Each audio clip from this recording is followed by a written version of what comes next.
Hi, in this video, we're going to take a look at how you can enable or disable touch interaction sound on your Samsung Galaxy S21 series. First, we're going to go back to your home screen by tapping on the home key at the bottom of the screen. Next, we're going to swipe down at the top, and then we're going to tap on the settings icon.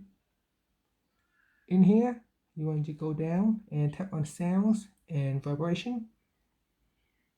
Then we go down and tap on system sound or vibration control. In the sound section, tap on touch interaction switch to turn it on or off.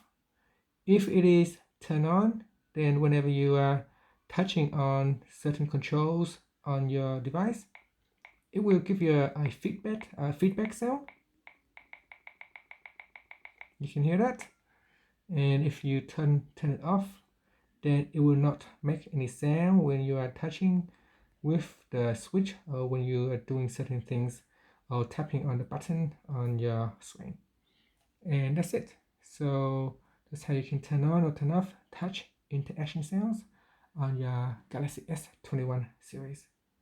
Finally, you can tap on the home key at the bottom of the screen to return to your home screen. Thank you for watching this video. Please subscribe to my channel for more videos.